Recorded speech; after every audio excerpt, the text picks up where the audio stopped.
ঠান্ডা পড়েছে। তোমাদের একটা জিনিস দেখাবো, দেখবে?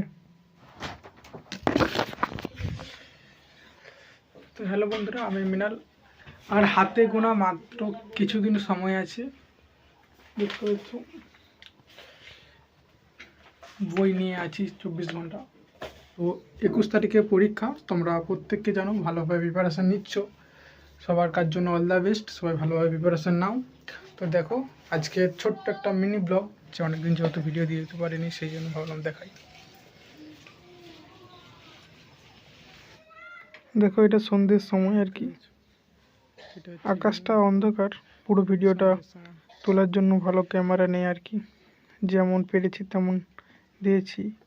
আর আমি ভিডিও করার উদ্দেশ্য ছিল, অনেক দিন ভিডিও দিইনি, সেই কারণে ভিডিও দিলাম।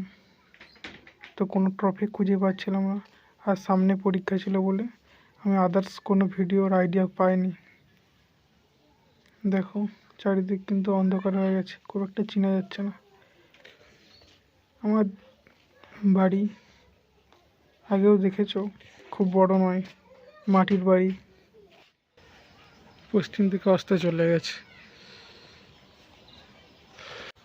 তো এইভাবে কিন্তু সন্ধ্যেটা আমার পেরিয়ে গেল।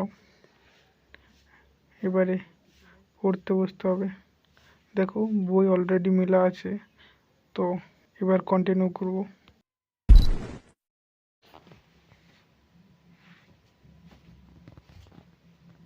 তো হ্যালো বন্ধুরা, তোমাদের একটা জিনিস দেখাবো, দেখবে? এখন আমি পড়াশোনা করছি, ঠিক আছে? এখন বাজছে তোমার 8:30, আর বাইরে কেমন ঠান্ডা তো জানো, ঠিক আছে? তো যে জিনিসটা তোমাদেরকে দেখাচ্ছি,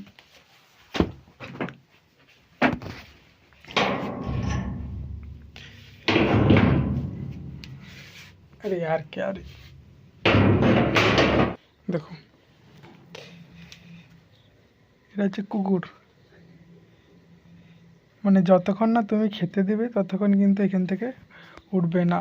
10:30 11টা পর্যন্ত এখানেই বসে থাকবে। বাইরে কেমন ঠান্ডা শিশির পড়েছে, প্লাস এই বাইরেতেই বসে থাকবে। মানে অ্যাকচুয়ালি কোনো কুকুর কি বলো তো, শীতকালে পোলের মধ্যে ঢুকে যায় আর করে, কিন্তু যতক্ষণ না খেতে দেবো এখান থেকে সরাবে না। করে তোকে ঠান্ডা লাগেনি? ঠান্ডা লাগেনি রে বদমাস, শুনবে না। তোকে ঠান্ডা লাগেনি? যতক্ষণ না খেতে দেবো ততক্ষণ কিন্তু সরাবে না। হয়তো তোমরা বলবে যে এখন এইসব ভিডিও কেন? তো এইসব ভিডিও আপলোড করাটা কোনো ফ্যাক্টর নয়। এই আমার এই ভিডিওটা দেখছে, জানি না কতজনকার কাছে পৌঁছাবে।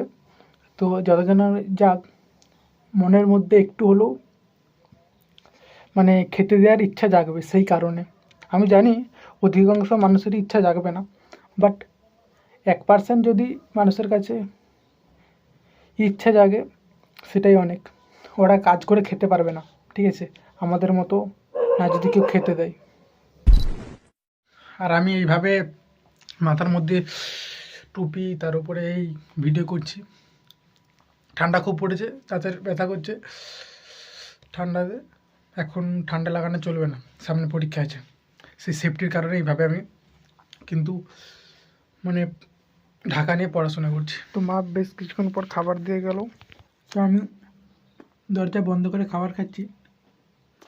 তো দরজাটা ধাক্কা দিচ্ছে আর কি, খেতে দিতে বলছে। তো দেখো, এটা বেঁচেছে আর কি, এটা খেতে পারিনি। মানে রেগুলার বাঁচে যদি একটু হলেও, আর আমি যেটা মানে বাঁচিয়ে রাখি, তো সেটা আমি কুকুরকে দিয়ে দিই। প্রায় 11টা বাজতে গেল, দেখো এখনও কিন্তু বসে আছে।